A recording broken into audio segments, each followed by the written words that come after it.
Please look forward to it.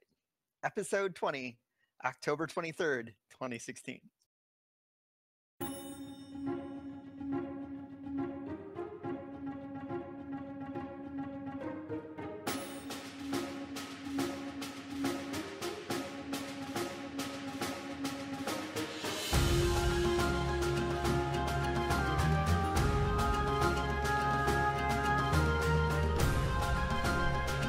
Huzzah, adventurers!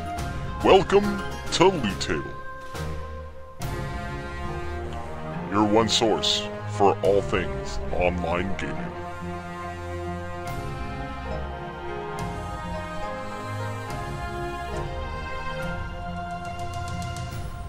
With your host, Caeleste, Tannlin, Lucitie, and Flattuss. So pull up a chair, adventurers, and share in the loot.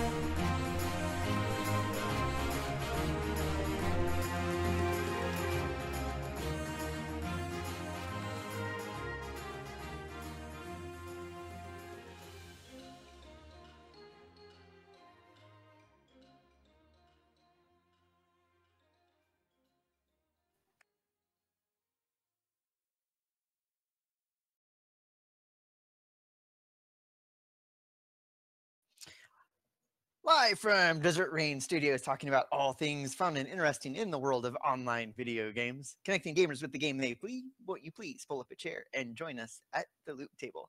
Loot Table is an online video game podcast recorded live on Sundays, 5 p.m. Pacific, 8 Eastern at twitch.tv/loot_table. I'm one of your normal weekly and regular hosts, Tannlin. With me are our 3 other normal weekly regular hosts. Hi, I'm Kai. Hi, I'm Lucy. Hi, I'm Flattuss. Hey, And we like to play games. did I mess up? Yeah, you messed up big. Yeah, you messed up big time.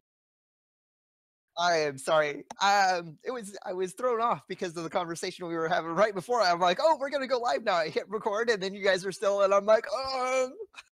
If you need to know, spoiler warning: Vegas hookers. It's true. But there's a reason why we were talking about that. It's because FanFest for Final Fantasy happened in Las Vegas last weekend, which is pretty much what we're talking about this week. We got more on that later. Yeah, we'll get to that. All right, so we'll just go right on into to patch notes. Patch notes is just the latest news around the world, around the internet about online video games.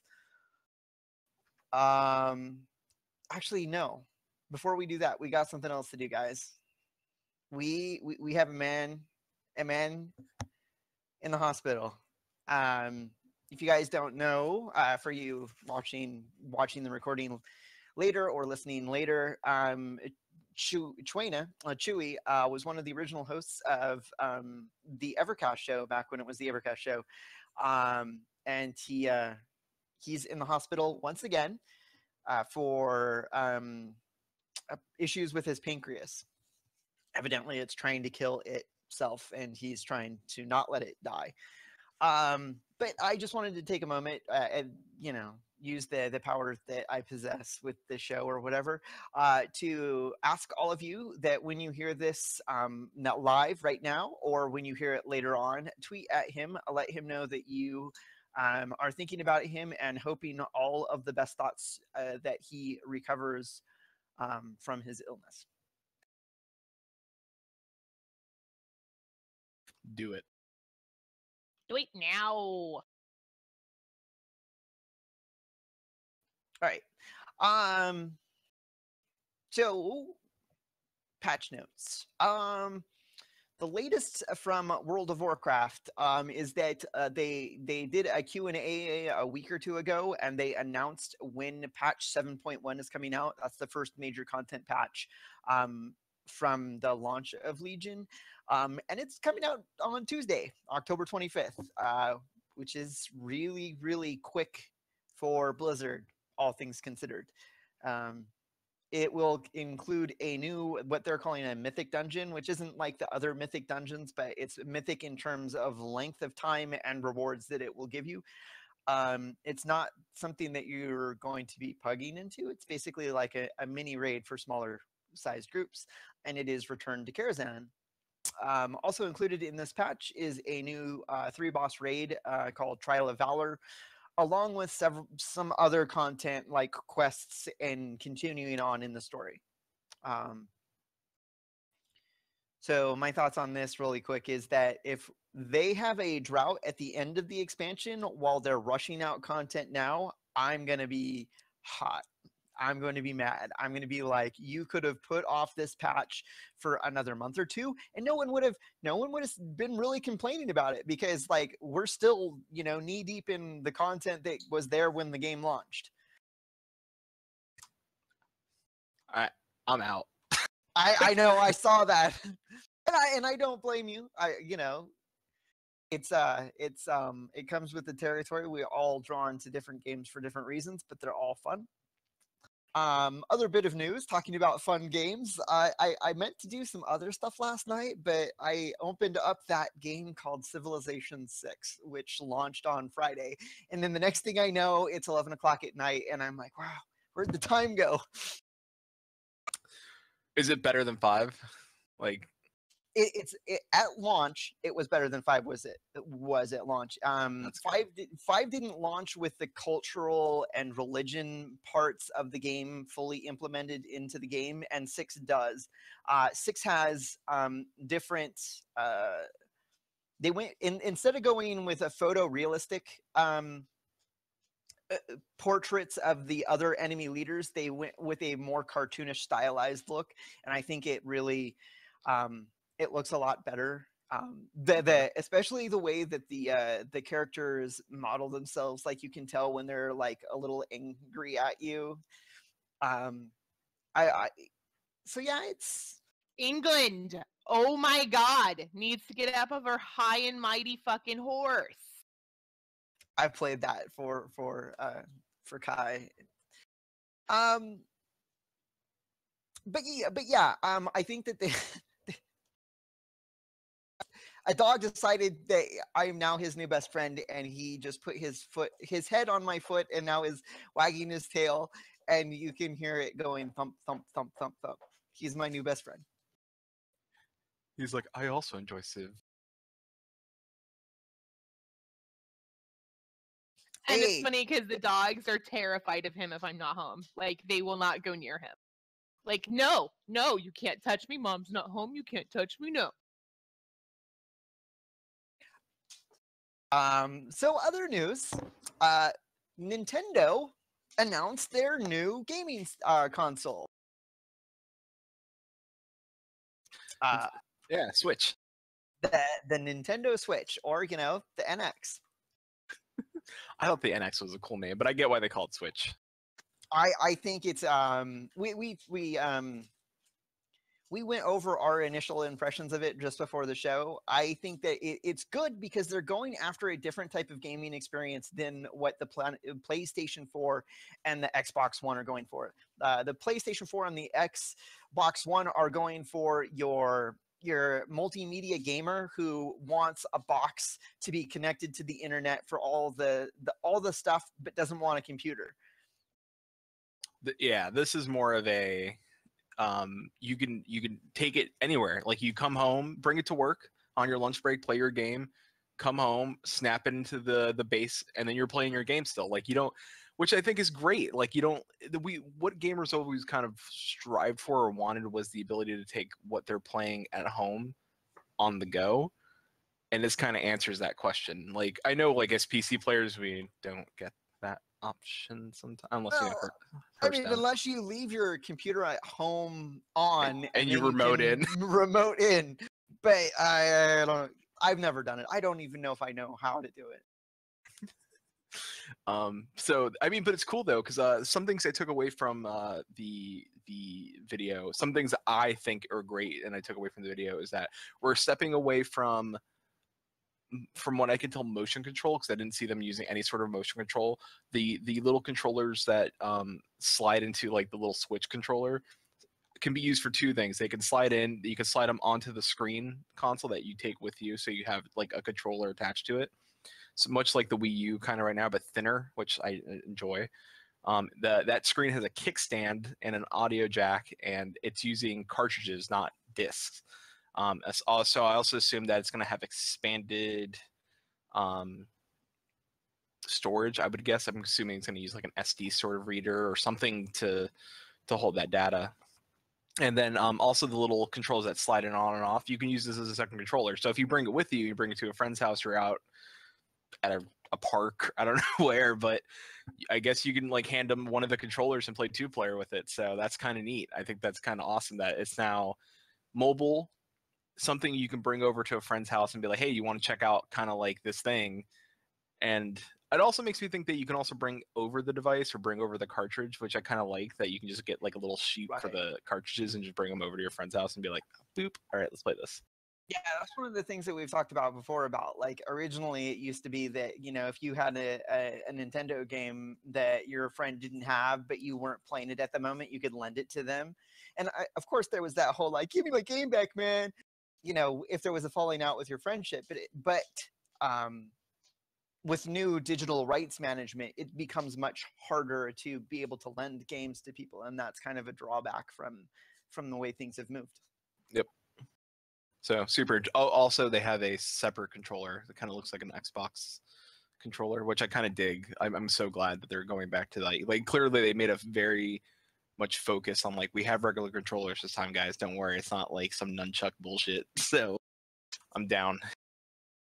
I didn't mind the Wii nunchuck so much, but I didn't really hardcore game on the Wii U or the Wii U. No, the is it the Wii U? No, just the Wii. But the Wii U also, but the Wii U also utilized that nunchuck as well. But if you're playing like multiplayer, some games utilize those things and still have like movement controls, which were interesting for the time, but it's gimmicky at best. Like I don't need to be Link and like I don't need to do that. I feel like there are a lot of cracked TVs and kids when they get upset, and sometimes adults when they get upset with their game, they chuck the controller. Just saying, it's bad for your game. Yeah. I agree, but my favorite thing about the Wii was I got to go bowling and play tennis without like having to interact with real people. It's kind of nice. Yeah, I really I kill it at Wii bowling. I can't bowl in real life because even the child size bowling balls are like too big for me. Like my fingers just slip out of them. It's really annoying. But anyway, so the Wii bowling I'm really good at though. There's a way to cheat at it. There's been a way to cheat ever since you could walk up to the screen and shoot the ducks. I'm just saying. True. So next bit of patch notes that we have, last show we did 2 weeks ago, we announced that EverQuest and EverQuest 2 have new expansions coming out, and they seem to be like running on a yearly schedule of doing an expansion every year. And I noticed that there's another MMORPG that does an expansion every year, and that's Star Wars: The Old Republic, and they have their latest expansion, Knights of the Eternal Throne, which launches on December 2nd. And their trailers for their video game are really good too. Yeah, their trailers are amazing. I'm not really fond of the game. Yeah. The thing is that I don't really know anybody who's hardcore into that game, and I don't know if it has necessarily the depth that I'd want to find in the story. Star Wars Old Republic? Yeah. Yeah. My peeps, my Sealand Guild, they're all in Star Wars Old Republic. That's right. I forgot. I actually have like a lot of like just like friends that I've had since like Guild Wars 2, and then everybody migrated over to like Star Wars: The Old Republic. Everybody migrated that way. It's kind of fun. The Sealand people actually do like a Shadowrun-esque type like RP situation where they do like Star Wars. It's like Star Wars themed, but it's like almost Shadowrun-esque like runs in the universe. I don't know. I see the like the recaps, and it seems pretty cool. But it's still not my thing. That is kind of cool. Oh, Yeah, see, I want to like the Star Wars games so much. It's just I don't enjoy the gameplay. I don't enjoy the dungeons. And it makes me sad. It makes me curious because okay, so when Star Wars: The Old Republic first launched, I think Star Wars Galaxies the cartoon was ending their show. There is no cartoon called Galaxies. Star Wars, what is it? Clone Wars. There you go. Okay. My bad. Because Galaxies I have Daybreak Games now, right? But I wanted to talk more about Star Wars. It's that when Star Wars the Old Republic launched, because it launched in 2013.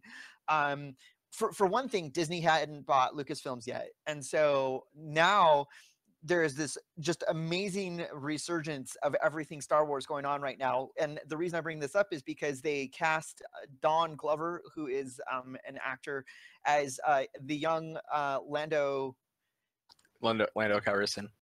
Young Lando. Donald Glover. In the as yet unnamed movie about a young Han Solo. And so everybody on the internet is going like, oh, it's gonna be awesome. And this is the type of enthusiasm that would just push an MMORPG, you would think, but I don't know what kind of effect it's having on the Old Republic. I don't know, because they're set in different timelines. Exactly. They need you know what we need? We need Star Wars Galaxies 2. Just need a better Star Wars. Or that. I'm looking forward to Rogue One. So am I. Much excited for that movie. My son's named Gavin, taken from the Star Wars books, named after a character named Gavin Darklighter. So yeah. All right, so going back to Daybreak Games, Daybreak Games registered a new domain called Myth Wardens. We have no idea what they're going to do with that, but they have it, and they would probably do something with it when they had it, right? Yeah. We don't know what it is. All right, and then our last bit of little patch notes is that not last week, 2 weeks ago, we did our episode on esports, and shortly thereafter, KSPA, K-A-S-P-A, I don't know exactly what they call themselves, but they're the Korean Esport Professional Association. They canceled their StarCraft 2 Pro League. Which is kind of a shame because here we are saying how big esports is going to be. But on the other hand, they have had a StarCraft or StarCraft 2 professional scene for 10 years. And that's a pretty good run for basically what amounts to 2 video games. StarCraft 2. They're probably going to come up with a new league for a different game. I don't think it's going to go away. I think they're just switching games. Yeah, they still have other leagues that they have. They're only canceling their StarCraft 2. And the reason why that StarCraft 2 is, in my opinion, what really propelled esports. League of Legends is currently bigger, but then certain people are predicting that Overwatch will start challenging the League of Legends players for both views and players and sponsorships and all that. But I don't think that esports is going anywhere. It's just the front runner. The big Korean esports organization is canceling their first basically endorsed pro league. Well, we'll see how that turns out later. Oh yeah, because next week we're going to do our BlizzCon predictions, and StarCraft is going to have to, of course, be part of the conversation because it's Blizzard. But we're not here to talk about Blizzard. Not this week. Not this time. Nope. And next week was going to be our Halloween episode. Uh-huh. And I haven't decided. I kind of know what I want to do for a costume. It really depends on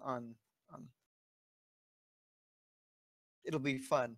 It depends whether or not I get mine, since my last attempt got held up in customs. That's then right. sent back.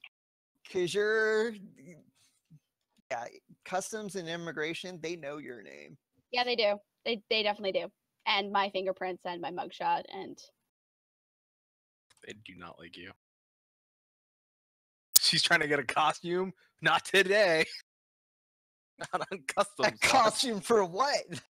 Yeah, trying to get past us. Like, I can't, like, how the hell does a costume get held up in customs? Like, Because were they it's using not a- some sort of it's a fiber that's like disguise. radioactive or something? No, it's because a costume is also known as disguise. What do you need a disguise for, Lucy? Was coming from what, China? I think so. They're like, there's lead in this. Let's go. We're just saving her life. That's what, like, the only thing I can think of is, like, it had some sort of, like, material that, like, set off a sensor or something, and I'm like, come on! She's trying to order like some weird. There's like cocaine in the tail. They're like, oh, we got some of this back. I can only imagine what my international, like, mugshot profile, like, says about me now. Like, all sorts What of things. Interpol has on you. Interesting read. All right, so Final Fantasy XIV. Final. She Bless just you. sneezed. Whoa. Bless you! I heard that from Narnia. When I have the button pressed, yeah, everything she said, yeah, it picks up. So Final Fantasy X1V, Final Fantasy XIV. Hi. Hey Flattuss, Hi. there new stuff. There is some new stuff. I'm jet lagged a little bit still. Just you spend one night in JFK, you don't sleep. That's it. Screws your week up. So yeah, I was at Final Fantasy XIV FanFest in Las Vegas with Shinter and Sunglare, and we went and we hung out, we partied, and it was a hell of an experience. And I'm here today to talk about that. So the first thing that they did, Keynote launched on Friday morning. We were all sitting down. We got 2 rows behind VIP, so we were right there, dead center, behind all the YouTubers and famous, like behind the Yogscast crew and some famous XIV people, which I met most, except for the Yogscast people, I met most of the like YouTubers and higher end 14 content creators. We sat down and we're waiting, and you could just tell, like I took panoramic photos. That place was slammed packed full of people. It was sold out. You could tell it was sold out. Everybody was there, was hyped. We were waiting in line. Like even in line, they gave us like, there was a goodie bag, but I don't have all like for me to walk over there and grab all the stuff. We had like these cards like from the Triple Triad. Everybody got one set of cards, so they force you to interact with other people to collect all the cards. So we were waiting in line, and I would just hold up my cards. I got like the whole set in 15 minutes. It was great. I was talking to other people from other servers. But sit down, Keynote, room goes dark. Everyone's like, what's happening? All of a sudden, we get a teaser trailer for Stormblood, the next expansion in Final Fantasy XIV's line of games coming out. And the game's going to come out early 2017, so late May, early June, so around the same time as Heavensward. And I'm super excited. I have a link for the trailer, unless somebody already posted it in chat. Thanks. So if you can, I'm not going to say watch it now because you're watching us, but save that link and watch it later because it's so awesome. And it's just a teaser. That's not even the full trailer. They changed up the main character, kind of like they always use, what we call Derplander. In the trailer, he got a little bit of a makeover, and there was a point to that, that this game is getting double the budget of Heavensward. So they are upping the graphics. So that being said, it's also dropping PS3 support. The crowd roared for this because we've been wanting PS3 support to end. Because that way they can push the graphics further up. They're actually already yes, and they're already telling people go ahead. Like they did. It's not like they just said, "Oh, hey, we're dropping PS3 support because we just want to drop it." They actually waited until they saw numbers that would suggest, say, "Hey, listen, like the community is not large enough on PS3." So they said, if you're still playing on that platform, we urge you to go buy a PS4, because they said And it's true. PS4s are cheap enough. The PS4 Pro is coming out for Christmas. So the PS4 price drop has already happened, and they suspect another price drop to happen again around Christmas. So to pick up a $200 console to play your MMO is not too bad, and you get the game for free because there is a current PS3 upgrade campaign happening. So if you do play on that system, go ahead and grab it because it's free for you to just upgrade, which is completely Square and Sony working together on that. They said it's no problem. We want people to be able to transition into the game, and they said if you want to play, we haven't heard anything like from PS3 to PC. If they do that, that's kind of cool, but we haven't heard anything yet on that. Some people have asked, so.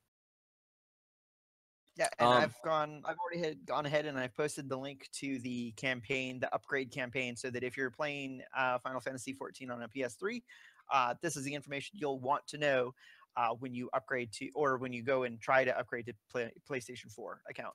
Yeah. Because Also, one of the, sorry to interrupt, but I always thought that it was really cool that one of the things that Final Fantasy XIV allows you to do is allows you to play it on a console or a PC. And you can use the same account on both the PlayStation and the PC. All you have to do is buy the other version to unlock it, basically on whatever game you want to, which is really cool.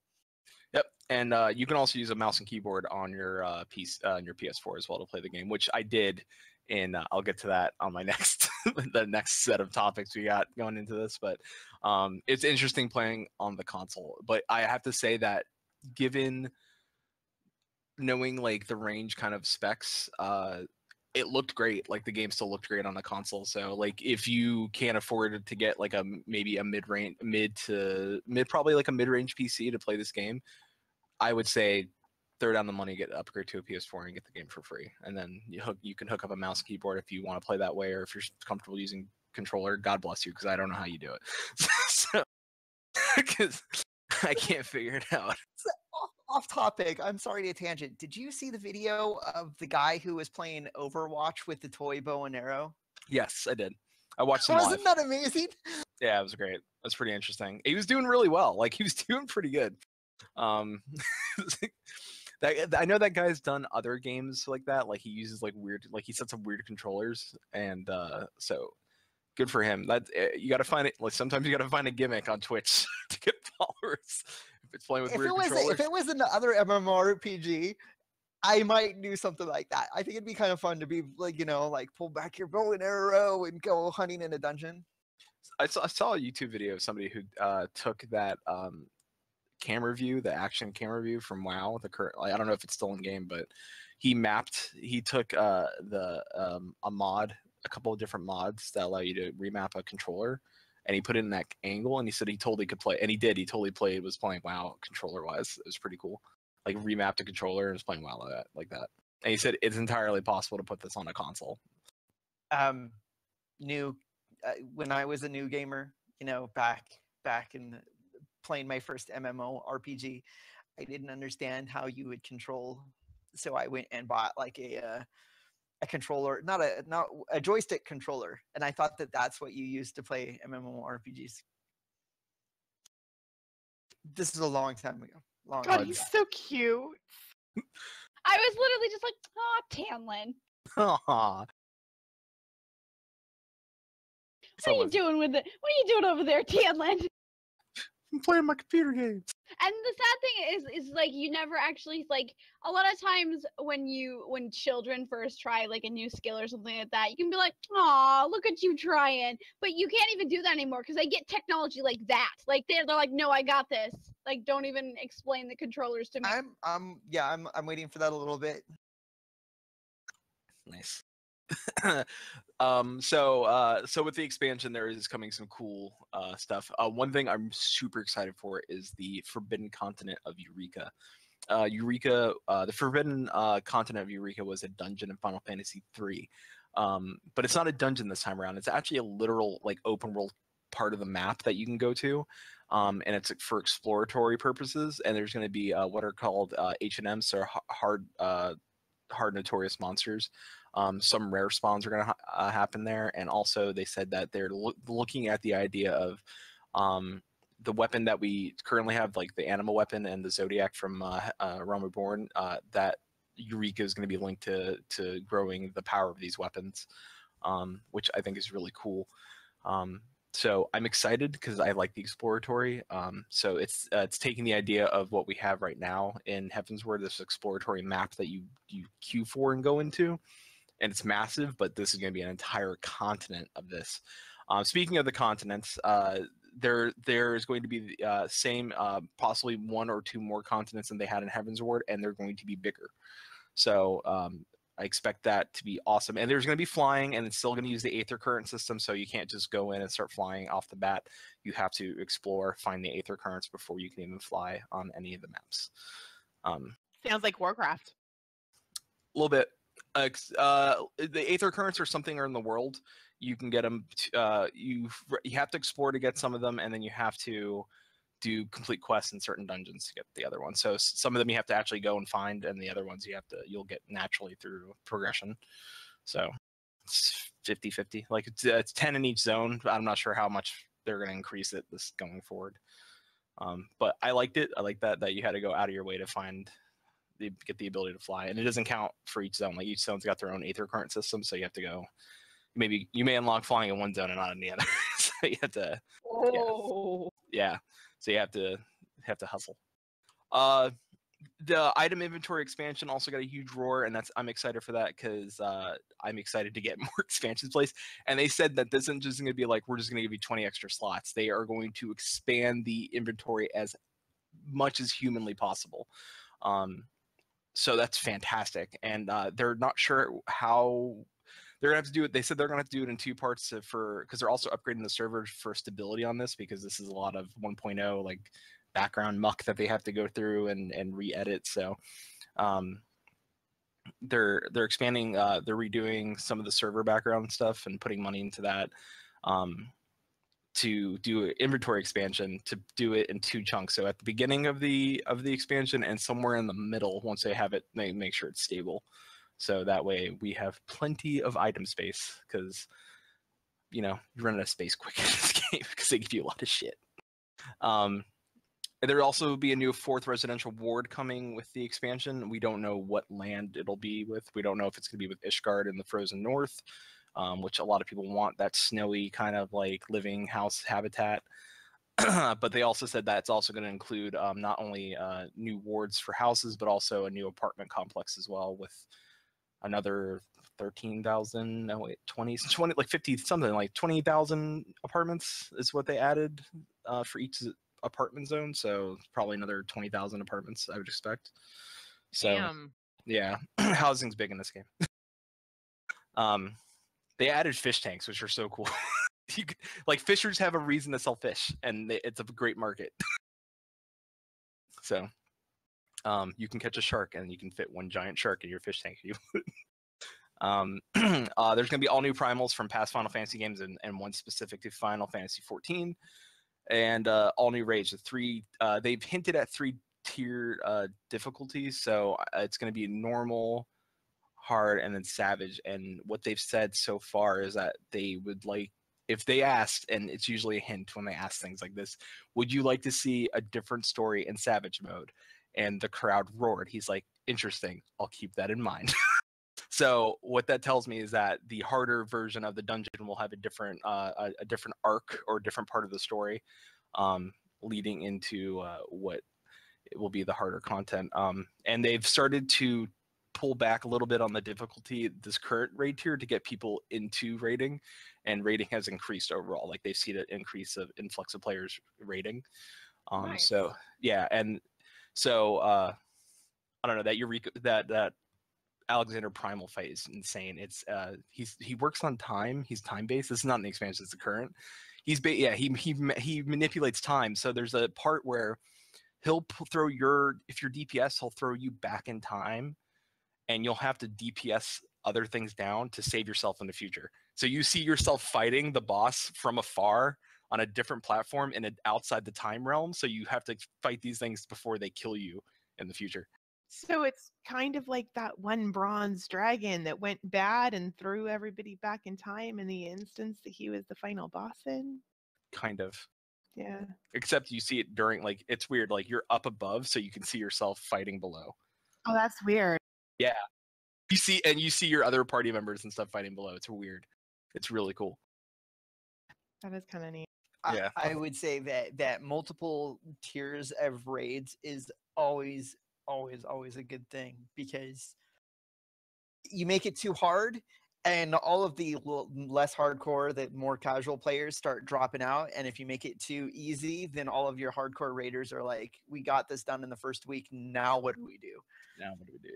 So they said they want to be able to get people in, get them used to the mechanics, harden it up, and then offer something to incentive to go for their harder stuff. Right, the next story, and that's other things that we've seen in other MMOs. You know, Warcraft had, like, if you knock out a boss on Mythic, it has a different cutscene, or it has a different or if you do it on Mythic, there's an extra boss. Yeah. So I like that idea. Yeah, all they have to do now is put in flex rating, so that you can just, go with whatever comp you have and not have to worry about do I have 20 people? Do I have 40 people? I think they're sticking with the 8-man and 24-man. So 8-man is your normal, like what you're considered tiered rating, and then the alliance raids are 24-man. But you group up with your normal 8-man, and you can party up with, like, it's weird. It's kind of think like LFR for the alliance, but you can go in with your own group. If you have 24 people in your FC, you can go all 24. That actually makes a lot of sense. So if you have just an 8-man group, you can group up with other 8-man groups and form a 24-man group. Or if you have your own 24, you just go with them. That's pretty good plan. 8 people isn't so bad. No, it's not. And since every class is unique in its own way, it makes the comps really interesting, because you can be like, all right, I'm going to take a such and such class because they do this, and then you might take it's weird. It's like it's totally different from raiding a WoW, because raiding a WoW, it's like, we need this much ranged. You don't consider it as ranged. You consider it as, we'll take this class because they can do this instead of this. So and this expansion will have almost double the budget of Heaven's Word, which, based alone on, like, what I've talked about before, the inventory expansion, like, they want to let people know that they mentioned this, like, just to let you guys know, like, we really do take all the money we, like, they said specifically, like in the cash shop and stuff, like, it's not money we keep, it's money we take and put right back into the game so we can continue to grow it. That's why they also like told PC users to make sure you're on 64-bit. Like, they said you can still use 32-bit come Stormblood, but they would really urge you to start pushing towards 64-bit. You know what? We should start talking about that at some point. When do you think that the games are going to start? Do you think they'll ever start phasing out the 32-bit client support, or do you think that they're just going to? So far, like, Square is already saying, hey, listen, you might want to start switching to 64-bit, and at least for their MMO. So they don't want to. They said they don't want to be held back in graphics. They want to be able to push and continue to grow graphically. Well, see, that's one of those things where I wish I was a developer, because it's one of those things like we talked about that with Legion. Warcraft announced that they added 2 more graphic settings on the high end, and then, like, even 1 more down on the low end. And so it's like, well, if they could continue to support 32-bit, but you could only play on these 2 settings, would people still be doing it? Or, I mean, it really doesn't. I guess it depends on, like, it has to be like an issue. I think Shen and I talked about that a little bit. He said eventually it's going to get to a point where, can you keep up with the high end, like the people that are running at 60 frames per second? So if you're not keeping up with, he said what it was, like a range of 45 to 60 frames per second, you may not be able to keep up with people in your raid, and you may hold them back. So there is that you have to take into consideration. So, like, I personally think that basically, like, genre-wide video games should be pushing towards getting people out of their old-ass computers and upgrading, because I like pretty games, and I like video gaming, and I will spend the money on my hobby to have a pretty game, and it sucks that other people can make it so that I don't have a pretty game, or as pretty game as it could have been, because they just don't feel like upgrading, or they don't have the money. Like, okay, sometimes people don't have the money to upgrade, but at that point, if you don't have the money to upgrade, then why do you have the money to spend on a new video game? yeah, it's amazing that like for Warcraft in the old zones, all they did was up the render distance, like how far you could see, and it's amazing how much just that little change adds to the game. You're like, whoa. That's not including I the can see Legion. stuff. Yeah, that's not including the Legion zones, which have way better textures than all previous expansions. But just adding that ability to see farther was it was stunning to see. And I can imagine that in other games like Final Fantasy, just like now we don't have to worry about all of these low end, 32-bit clients. Now we can focus on pushing the high end stuff. I know that when Landmark first came out, Landmark is a very graphically intense game. It hammers the crap out of your computer, and I love the game. I love the graphics. I love having it be that pretty. So I was like, yeah, drop this 32-bit. Like, don't even care. Like, if your computer can't handle it, then get a refund. Don't play, because they didn't release their specs before they released their price points. So I mean, yeah, get your refund because your computer can't handle it. But I mean, stick to the games that you're obviously like enjoying playing, like EverQuest and EverQuest 2, because I want the gaming industry to push forward and push through and make better graphics and make prettier games. That's something I really, really, really, really, really want. Not to get off topic, but I've watched like developer EQ2 developer things, and the way they develop creatures, they start high end and then they have to scale back. Oh, do And so they? and they have the ability to make those a high end EQ game, and I'm afraid that like I think that if they could allocate resources to upgrade the graphics of EQ2, it wouldn't hurt them. It would not hurt them, because I've seen what their high end character. I was like, that's actually kind of cool looking, and that'd be kind of cool as a high end thing. Anyway, real quick, I'm going to do the rundown for the rest of the stuff. Challenging new dungeons. They said these will feel very Final Fantasy-esque, and I'm excited about that because I love Final Fantasy. But I like the word challenging new dungeons, and I like the word challenging because I like challenge. So, same with the raids. They're going to say very Final Fantasy-esque raids, and so that to me means that they're going to be very epic and scale and very kind of like movie style. Like what Final Fantasy is really good with is make you feel like this is fucking high adventure. So there will be shit exploding around you, like in Sorkai, where we had the dragon flying overhead and like telling us lines and quoting things at us and flying around us where we're fighting mobs is awesome. So I want to see more of that. New gears and recipes, so crafting and all that stuff's gonna go. So now I want to talk a little bit. That's it for the expansion. That's all we got. So we'll get more news in Japan FanFest and then UK FanFest next year. That's in Germany. So we'll hear more about. So hint at the new class. Yoshipi, he said, "Hey, it's hot in here. I need to take off my jacket." Oh man, I really like Scarlet Witch. So that tells us that Red Mage will be. Red Mage is going to be the new, one of the new jobs, which is really cool. And if that's the case, Red Mage uses rapiers, and they are a magic wielding class. So they are kind of like a magic wielding melee class. So spell slingers, kind of.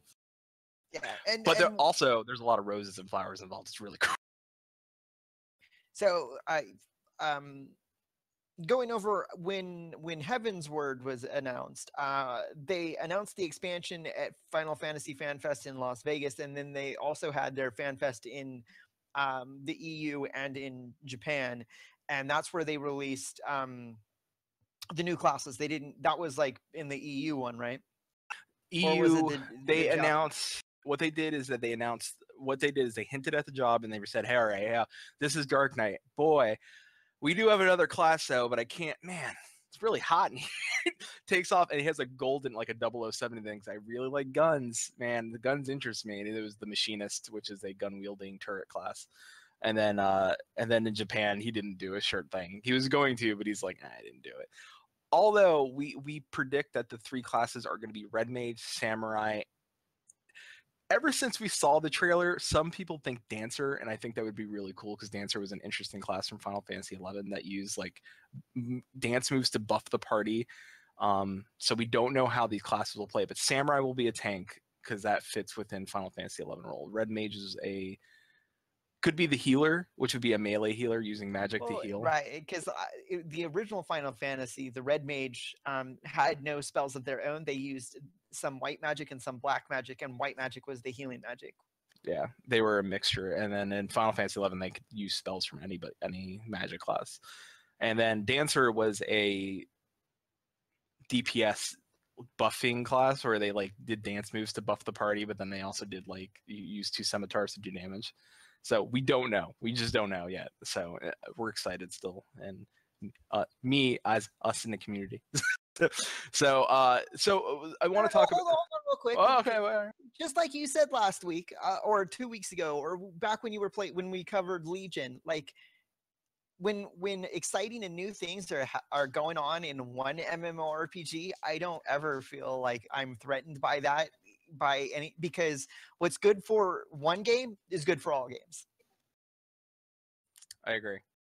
Except I don't play that other game anymore. Yeah, I thought that last night I was going to be playing Warcraft. I ended up playing Civilization. And right now I'm like, I could start another game after the show. You could. Civ is great like that. You can start like, and the next 6 hours, you're like, where did my life go? 6 hours of my life is gone. But like, look at this. Woo, thanks, Civ. Don't start a multiplayer games. You'll like if you get that one friend doesn't take a turn. No. I learned my lesson about multiplayer games. Never again.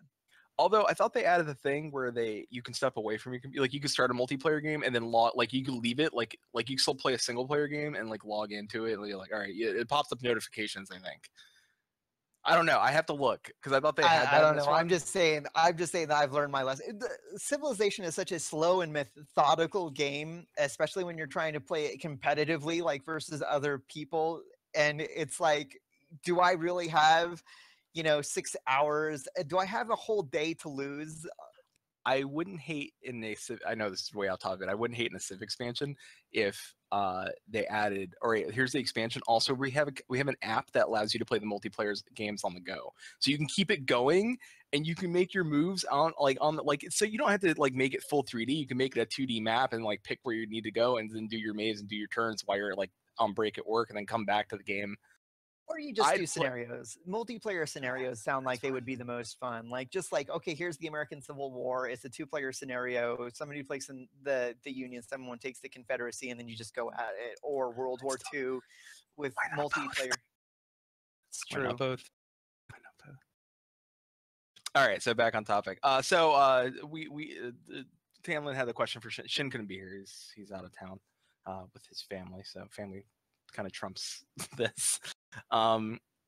So the question: what makes a FanFest, and what makes it different / better / worse than SOE Live? So I guess the better to answer, I'm going to save what makes a FanFest till we go through everything else, and then I can answer what makes a FanFest. Shin, on the other hand, said what makes it different, better, or worse. His answer was different. The vibe, he said the one thing was the same was the merch line, but that got better the second day. He said the merch lines were ridiculous for both, but he said the way they handled merch the second day at SOE Live was much better. You waited in line, you got a ticket for a specific time, and then you just went to the merch booth at your specific time. And we hope that they continue that. Like at registration, when you go register, you just get the ticket time at that time and a day or 2 days. Be like, you can go on Friday at this time, or you can go on Saturday at this time. These are your 2 times. Here's your ticket. And then I think that would solve the long line problem with merch, because I did not get my lore book, so I have to wait for it to. I know it, and it got back ordered on. Like I was waiting in the airport, like refreshing the page, and I was like, no, I'm running out of battery, and I'm not going to get it, and I'm on a waiting list. But I really want that lore book. So different. I asked him an extra question. I'm like, would he FanFest again? Would it be something he's willing to? Because for him, it's I got to pay money that not only to I got to change currency. I have to fly out of a country into another country, which isn't too bad because it's Canada, but still I got to fly to another country to go to Vegas, which is still like because we're both on East Coast, so like to haul across the country was kind of sucked for both of us, and to go, and he said yeah, absolutely. He said both things we discussed there is that the community was fantastic. So I'm gonna go start going through these topics. The community. I'm gonna start with the community, even though it's last on the list. The people there were amazing. there's not as it's not, I would say it's not as big. It's of course not as big as a BlizzCon, and it was bigger than SOE Live, but yeah, it was bigger than SOE Live. Shin was there, and so was Sunglare. They were like, this was bigger than SOE Live because it was at the Paris, and it took up a massive hall. And we went to the Planet Hollywood where you guys had SOE Live, and he's like, that's where it was, and that's not as big as what we have.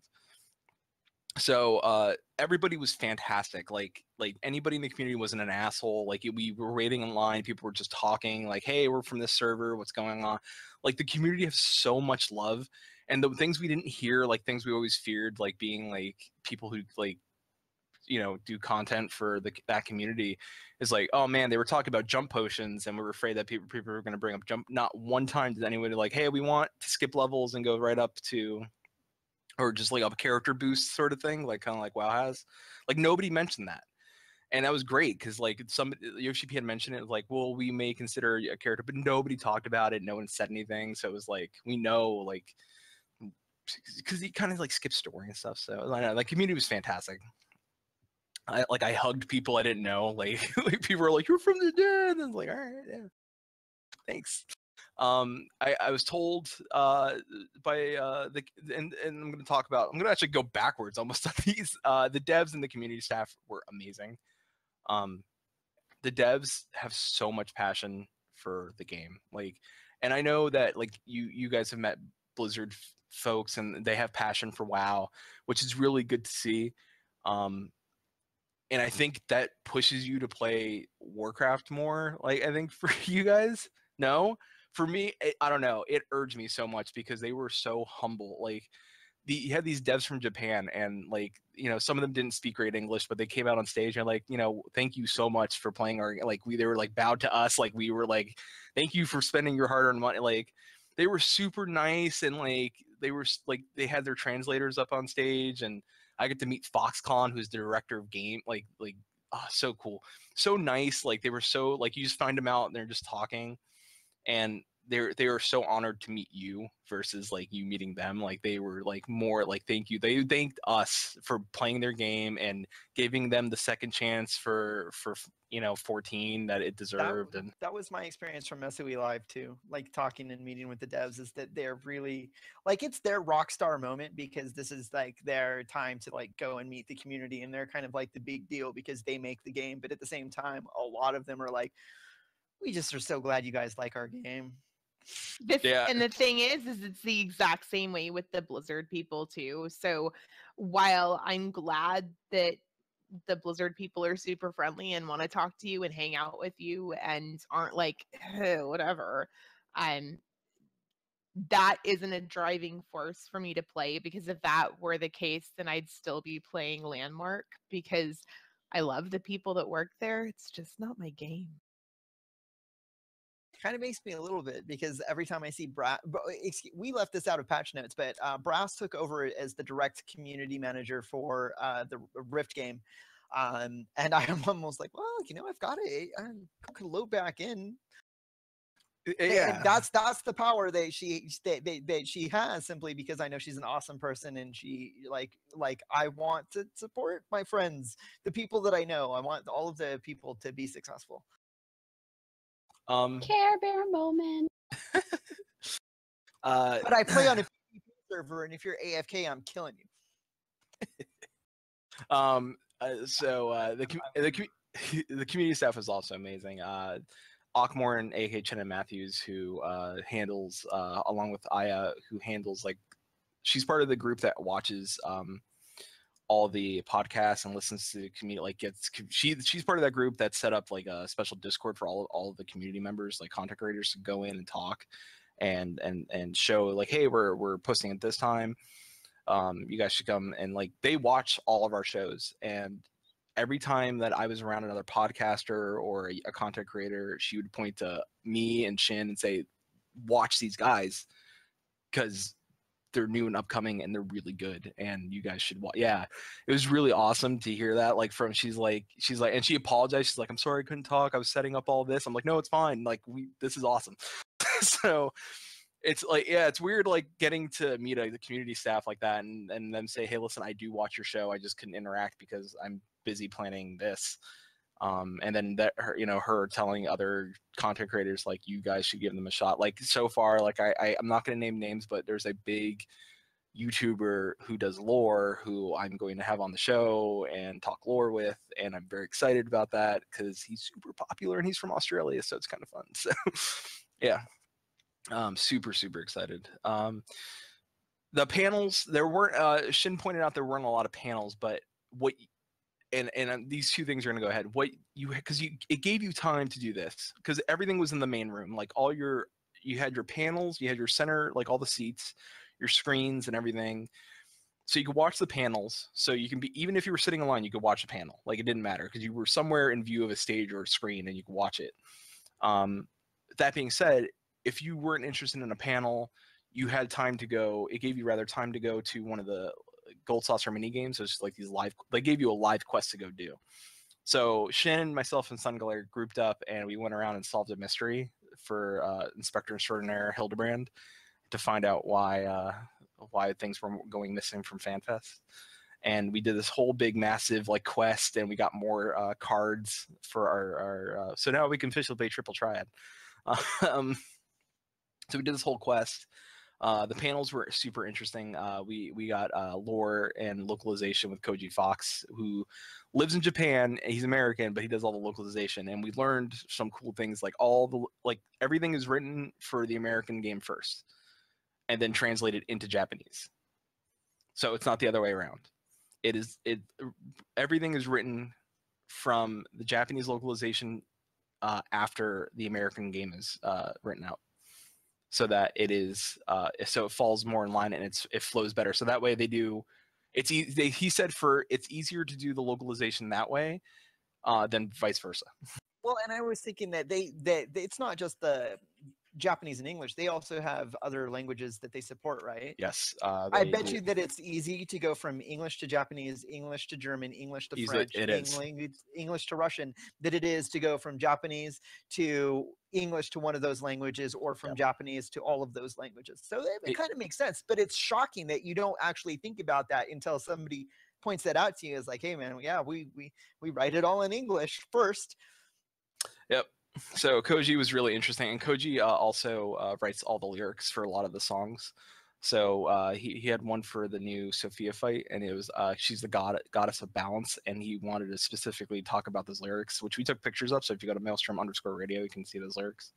So we talked to us a little bit about that, explain how like it was about a family whose father passed away, and the daughter prayed to the goddess, and she said, well, you need balance back in your family. That's why your mom's so angry about what's going on. So she's like, you have to kill your mom. So she does it, to keep balance. And then she's like, and then the goddess visited her again and said, like, listen, you're still out of balance, you need to kill yourself. And the girl does it. Like that's how she's neither benevolent or good. She just wants to keep balance. So that she said, reminds me of Fight Club, where it's like, you know what I'm going to do? I'm going to shoot my cheek out to kill my imaginary friend. Yep. So it was super interesting to see those lyrics and explain. So like I said, we had all the mini games. We had one of those 24-man alliance battles. We had one specifically for FanFest, which we believe is going to come into the game probably around 3.5, I would guess. It was a Proto Ultima, which was amazing. Under pressure, when you have like 5 minutes to set up your keybinds and because you're like, I have not played on a PS4, so let me switch to keyboard and mouse. And I don't have my nifty G600 mouse there, so I have to like remap things to the keyboard and then like pray that we beat it the first go around, and we had 30 seconds left before he did his insta kill for the whole group, and we were like, oh god. But it was awesome. It was so cool. Like everybody in the 24-man alliance, we all stood up. We're like, yeah, we did it, guys. And then there was the tri-roulettes, which is a roulette wheel you spin and you fight a primal. It may be on savage mode, and you may only have half your gear available to you. So you kind of have to go, so it's like these weird, crazy fights that you have to go do, and it's pretty neat. Like you don't get to choose what boss, and you don't get to choose. Sometimes you don't even get to choose the class. It'll be like, all right, it's all gonna be black mages. So if you're like, you may not get a tank, and you may just have to like, you may have the one guy's like, I don't know what I'm playing. So I would have been screwed. I got lucky. Half, get the half, and they had the PvP set up, and they did a special PvP event where the winner of the PvP on-stage battle, the teams got to play SOE, like they got to play, or not SOE, they got to play Square, so they got to play the devs at PvP, and they tore their asses up. Like they went in, they were like, and they even said, they wrote a blog about it later, like, hey, we tried to like make a show of it, but we got a little aggressive. Knocked them out pretty quick. The players beat the devs. The players beat the devs, yeah, like hard. Like the players beat the devs hard. And it was really interesting. It remind in the PvP balancing like that when the games that have PvP at all, I always wonder like, how did the developers like really tune the game for like the high end end players? Do they like have like their QA be just like yeah, we're good, or do they have their QA being like, no, we win all the time everywhere we go, and that's why we're hired?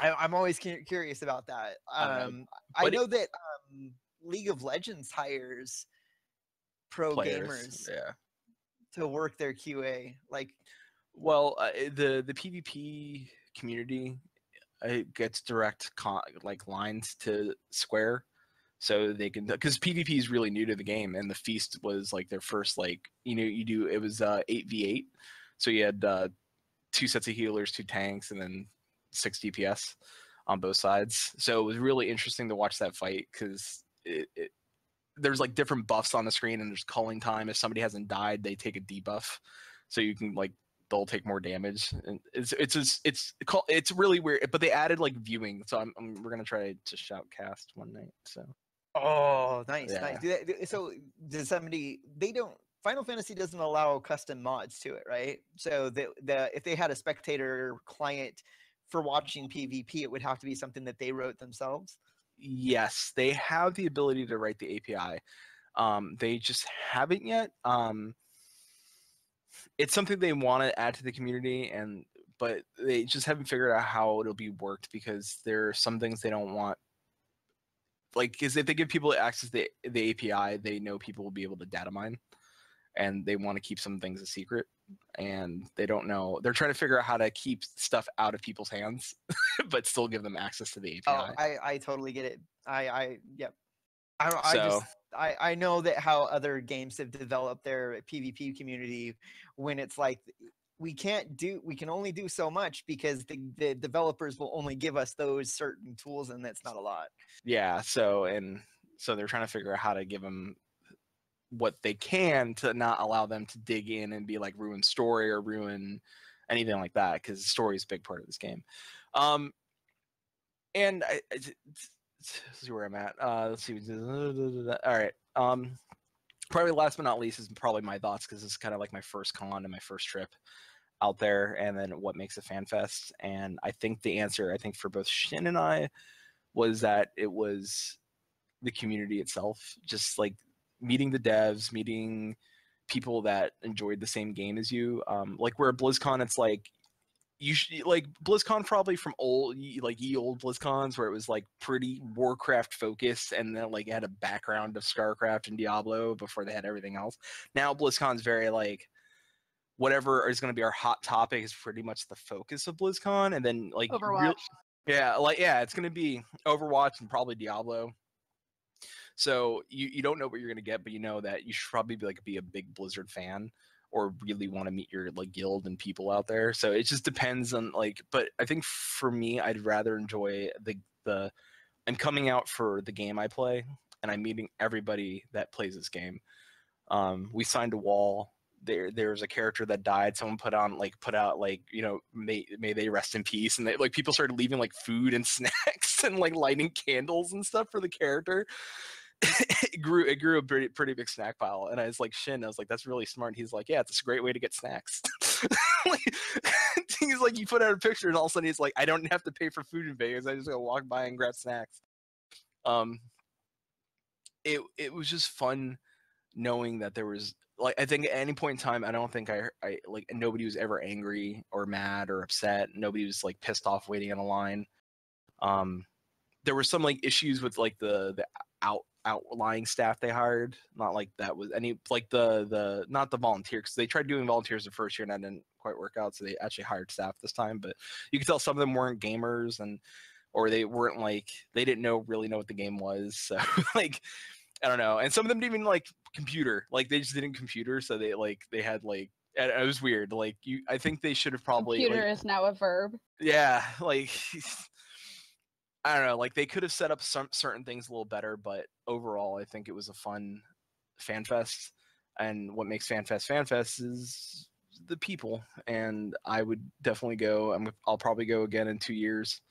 When they do this again, they do it every 2 years. I think every time right before they announce a expand, because Heaven's Word launched last June. It had its anniversary this June, and then by the next June we'll have an expansion, and then So they don't do FanFest every year. It's every 2 years. every 2 years. See, they might be on the same sort of development cycle, but instead of being like we're doing an expansion every year, they could be doing like we're doing an expansion every 2 years. Yes, but they always support up. Like they plan all the content out up too. And yeah, Yeah. we mentioned that before. And I'm a big fan of that. Like what you do, like if you're doing BlizzCon or something like that, you know, 1 year at BlizzCon you announce what the next expansion is, and then the following year you release it, and then like the next year you're like, this is, you know, what our next expansion is going to be, and it'll be out next year. And then the next BlizzCon is like, here it is, and we're celebrating that it is out. But Yeah. I know that trying to put developers on some sort of constraints, like you have to do an expansion every year or every 2 years, is not likely to happen because budgets and time and stuff. That's what I think that's the biggest. The other big thing I took away is that they did announce like, hey, since we started this and since Heaven's Word, our staff has increased, I think doubled almost. They still need 2 strong developers that they want to get, and the budget going into the game has increased. So Square is solely putting a lot of money into this, and especially since you would think like as much money has gone into Final Fantasy 15, I'd be a little worried. But they don't seem to be slowing down on Final Fantasy 14 at all, considering how much money. They're at 6 million players worldwide, and they want to open more servers, and they're trying to get it on as many consoles as possible.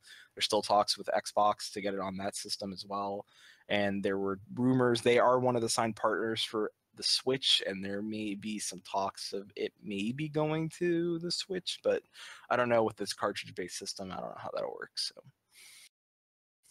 That'd be interesting to play an MMO on a handheld. MMO on the go be interesting as long as it could work. They're getting close. Yep. So I think my life would be over at that point. I would just constantly be playing wherever I was. I would have to leave my devices at home. I couldn't take them to work. I couldn't. Luckily I don't have like Wi-Fi I can log in at work, or I would probably take it. They just added Wi-Fi to my office. Yeah, I couldn't do it. I couldn't. I'd be like, I'd do something. I'd be like fishing on break or some shit like that.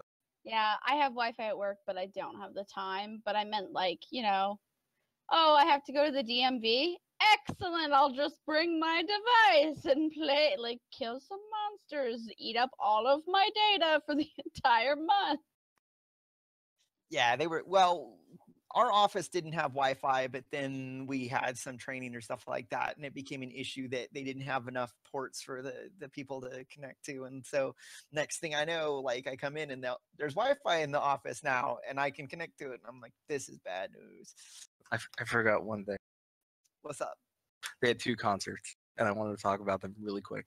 I could do it under 5 minutes. I can do it under 3 minutes. Hold on. They had 2 concerts. They had a piano concert on Friday night, which was beautiful. The lovely and amazing Susan Calloway came out, and she sang the headliner song of A Realm Reborn and the headliner song for Heaven's Word to Soken, who is the music director for Final Fantasy XIV, wrote all the piano out. Then they had a lovely man come out and play piano and played some of the songs. when she sang both songs, people around me were crying when she sang the Realm Reborn song, and then she came out and she finished it with Heaven's Word. And Yoshi P got on stage to close out the show, and he had tears in his eyes because that song is really beautiful. And he's like, I'm crying. It's like, sorry, I was crying. And then the next night, Soken came out with his band called the Primals, and they did metal versions of their songs, and Koji came out and sang lyrics. It was awesome. And then there's a picture of Yoshi P, who's the director / producer for the game, and he was in the front row rocking out, like moshing and stuff like that. So amazing time, and those concerts are fantastic. I know, like, other places, like, I don't know. Like, I think it's so cool that Soken comes out and does music, because I listen to a lot of that game music and it's beautiful. So I think it's so cool that I got a metal concert one night and a beautiful piano concert the other night. So The Civ 6 music is not good. oh no, I already turned it down. I turned it off. that's okay. Speaking of concerts, Blizzard still has not released who is playing the concert at BlizzCon.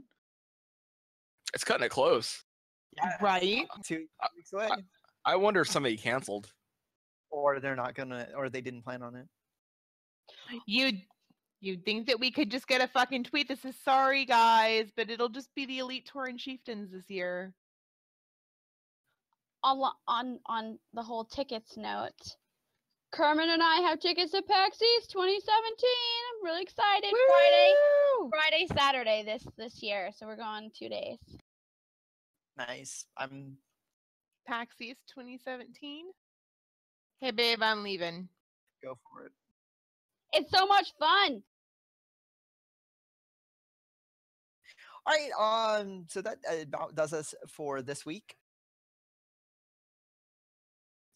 Closing thoughts. I am at some point in time, actually, I really wish that I could just play video games 24/7. Because with Star Wars: The Old Republic, every time I see a trailer for that game, I'm like, man, I should really give that game a second chance. It's a dream, Isn't it? My dad is so lucky being a retired gamer. He's just like, I play them all. it's a dream. It's getting there. Just make your, I'm slowly but surely make that my job. Just play video games all the time. I wish. Yeah. So our background this week, I'm gonna throw it back up again, was picked out by Flattuss. It looks like it's a painting from the All Saints Week. It's the 2 villains from All Saints Week. Well, not entirely. No, yeah. No, that's an Aura dressed as a vampire, which is the outfit you get from completing the quests. And then the Pumpkinhead is the quest kind of like lore keeper of the Halloween. So it's an overarching story, and it fills over every year, getting a bit of it. Imps are always up to shenanigans. That's all I gotta say. I like the idea of this year. You get to go, you group up into a haunted house, and there's different objectives you have to figure out and avoid like mobs and try to complete the objective. So it's one of the they repurposed the Hawk Manor, which is like kind of like the haunted dungeon. They repurposed it for this to do like a scary like funhouse horror theme. So excited. Nice. All right. So next week, it's the day before Halloween. Yes, October 30th. It will be our spooky, whatever you want to call it, episode. We might do costumes. I have to run it by this one to see if I can come up with something. I will be doing a costume. I will be too.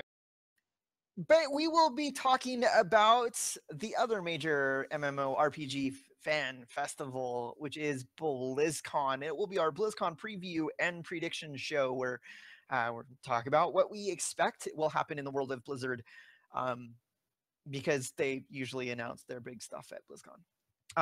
The week after that will be the Sunday, November 6th, and we will be talking about what BlizzCon actually did tell us. So we're talking 2 episodes of BlizzCon. I will not be here for the second half. I will be in a gaming convention in Vermont.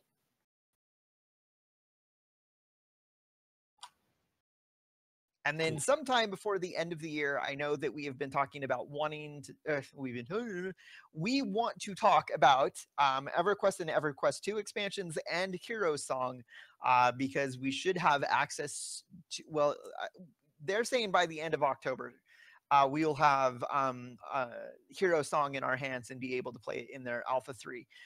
So I want to talk about it. I think it would be cool. I'm really excited for Hero Song. And I've been debating whether or not to pick up the new expansion for EverQuest 2, and because you get a free level 100 character boost, so you can get right into the action. So I'm kind of debating the idea because I like the game. It never sticks. Like, I'm always like, oh, this is so much fun. I love decorating my house. I love doing this. And then I'm like,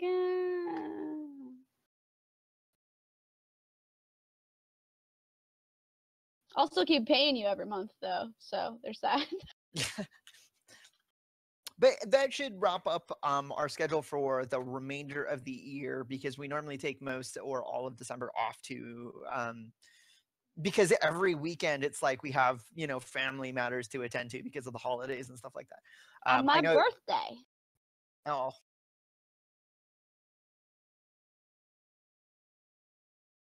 Hey guys, Flattuss, you want to handle the shameless part of the job and then camp us out?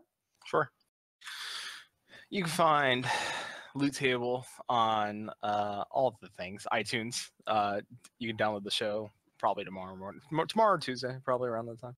No, by tonight, by midnight. Pacific Listen, time. you missed us. You can get it right in there. Start listening. So you can find us on YouTube. You can find us on Stitcher. I use Stitcher. It's great if you have unlimited data. You can also find us on Google Play. You can also find us at the twitch.tv Loot Table, Loot_Table, which is what you're listening to us now. If you've not followed us, follow us, and you'll be able to catch us every Sunday. You can find us on Twitter at Loot_Table. You can find us at loottable.net. You can send us an email at info@loottable.net. You can follow, everything else is probably in our ending thing. Did I miss anything with shameless promotion? No, I don't think so. Yeah. Oh, and, give us ratings. Tell us if we're good or not. So that being said, I picked the background, so I have to camp us out. So I'm going to camp us out now. Thank you all for Tannlin, Caeleste, and Lucy. It's Flattuss. So I will see you all next week camping in 5, 4, 3, 2, 1. Bye. Thanks for listening. Send us an email at contact@loottable.net. You can contact our host on Twitter. Caeleste is at BloodKnightKai. Lucitie is at Lucitie. Tannlin is at Tannlin. And Flattuss is at Flattuss. Loot Table is a Desert Rain Studio Productions. Music is provided by MDK. Find him and more of his music at soundcloud.com/MDKofficial. Thanks for joining, and game on, adventurers.